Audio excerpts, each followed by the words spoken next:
So I really didn't know how to start off with making reviews. I had interest in doing this, and now I'm doing it, yet I really didn't know which anime to start out with.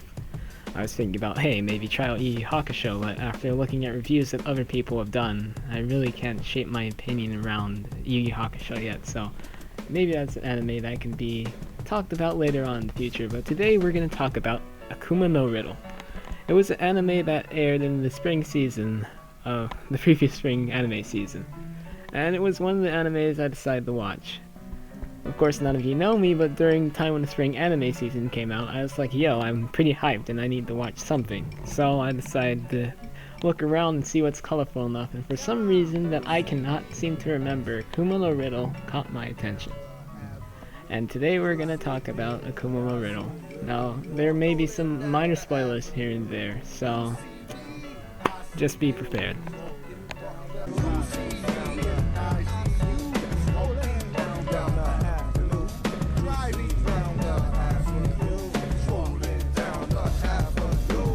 Saturday of the month, I'm out just for fun. Whoever told me I was Akuma no Riddle is an anime about 13 females assigned to a class known as Class Black.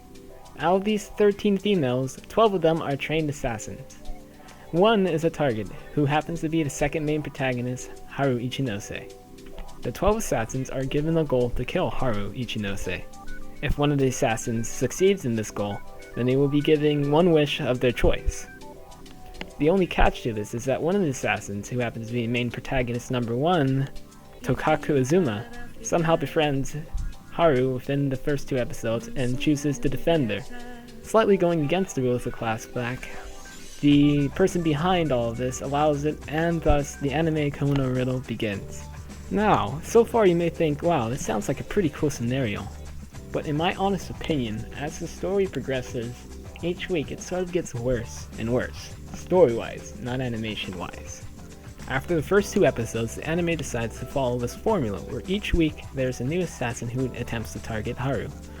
One of the more important rules that should be noted about this anime is that in order for an assassin to try to kill Haru, they must give her an invitation. Basically, this is a notice that sort of keeps Haru aware that yes, you're about to be targeted by me, so prepare yourself. This could be given either directly right in her face or indirectly by putting it on her bed, however the assassin chooses to do such. But the thing that makes me hate the story the most is the development of the characters. The characters basically are only given about 1 episode of development. Now this is usually focused on the weekly assassin, because even though there are characters who last longer, or are in the class longer than other students who attempt to go after Haru first, the assassins who last longer really don't get that much development either. Now, I can be honest and compassionate to this anime and say they at least get to my emotions and make me feel for the character. But it's nothing like other animes that make you care for the character for a long-term basis. And she just weekly, oh my, this assassin died, I feel sad because she has a dark past, and now the episode's over, I'll think about it for the next day, and then after that, or the next week comes by, I'll possibly forget the assassin's backstory. Well, you won't truly forget that character's backstory, but just as the weeks go by, you just sort of not remember them or just not care much about them. They're not characters that have dragged onto you or made you feel like, wow, this character has a backstory, and maybe that wish would have given her jump back into life or anything. It just feels unnecessary, to be honest. And then episode 6 came by and I was really pissed. I mean, I understand that this anime has to dedicate time to its assassins and they have a bunch of assassins and they have a short anime period, but episode 6 delivery really grinds my gears. You'll know what I'm talking about if you watch the anime, and I really don't want to go deep into spoiling it. Now, going back to that point of characters who don't get developed much yet last longer.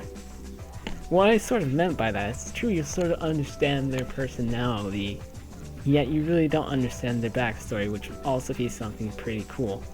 But whenever the character who lasts the longest time comes to attempt to kill Haru, then you'll understand their backstory, and it's not bad, but it'd be nice for them to show hints of flashbacks or so within the anime and sort of make me care more and bring a sort of more emotional moment later on rather than just revealing it as the character's turn is there. And now before we wrap up character development, let's talk about the main characters. The characters who we tag along through the bitter end. Haru and Azuma, or Tokaku, because that's her first name.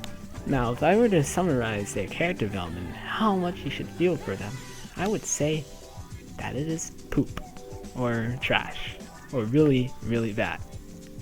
Now you may ask why. Because for some reason, insulting to the anime, I feel that the characters who only get one episode to develop themselves get more development than the actual main characters who we follow along. Now you're gonna ask me, why do these characters feel like they're not developed? And it's simple. Because they get one episode. Oh my god. Alright, so basically Tokaku and Haru get one episode to show their backstories as well. Tokaku gets a little more time since she's main character number 1, but still, as the anime tags on, there's nothing new about these characters. Their personalities and styles are the same thing. Haru is still obnoxious and falls for many traps that the assassins plant. Tokaku is still overprotective and for some stupid reason falls for the same traps every time. And stuff like this really, really grinds my gears. But calming down a little bit, another thing that pisses me off is the Yuri element. Now, as I mentioned in the beginning of this review, this anime titled itself as Yuri. That means girl and girl. That means two females are having a homosexual relationship. And to be honest, that Yuri element is barely rubbed on to this anime. Some people believe, or some people I've seen on Reddit comments believe that Haru and Tokaku have the best synthesis, or best, what is it? They have the best biology or communication. They feel like a perfect couple or something like that. And I find that really stupid. Don't believe it. Because honestly, if you were to ask me what was my opinion about their relationship, I would think them more as a brother and sister, or a sister-sister relationship, rather than a love interest. True, they did share that indirect kiss in that one episode, which is a minor spoiler. But that kiss was more of a life-saving thing than actually trying to have a romantic moment. And to be honest, there's some Yuri here, which one of the characters has Yuri with herself, which you'll understand if you watch this anime. But being honest, the Yuri element only shows off or rubs off near the end of the anime, which really sort of sucks, especially if it's your first time watching a Yuri anime and you're really hyped for it, like me. Now, going into my background about knowing love or anything, I can be honest and say I haven't been in a real long-term relationship to know much of love, or seen a lot of love animes, but I've watched enough animes to know sort of basics of love interest, and the relationship those two had did not spark any of that basic stuff at all. It just seriously felt like a sister-sister relationship. They just threw in the Yuri part just for the hell of it. Near the end, I mean, they already stated it's Yuri, and they're like, well, we have to put Yuri here. So honestly, I could rant about this more, but I can save that for another video or whatever. So let's talk about the other elements that this anime has, such as the animation and the music. The animation-wise is about above average to some animes. In the majority of the fight scenes, the animation is pretty gorgeous, and the backgrounds look sexy as well. The animation is nice in flow, and the transitions between the animation sequences or scenes are not blunt or rushed or just disgusting. It just feels like a nice smooth transition and nice animations going throughout this anime. Now, there are some moments where the animation can be a little choppy or not entertaining, but there aren't a lot of those moments that would really turn you off, and the animation at most tries to stay at its top, so animation is pretty good in this anime. The music is alright. It's something that you would sort of expect from this anime, and it's nothing really like special or stand out. The only thing I could say stand out about the music for this anime is the endings. How the anime rolls is that each ending, based on the weekly assassin, the weekly assassin's voice actor would sing the ending for the anime.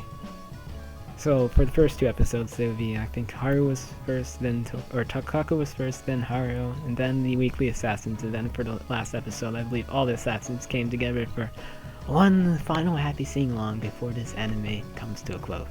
Now, one final thing we can mention about this is the ending. I could go spoilers into this, but I really don't want to, because then that would ruin the experience of this ending.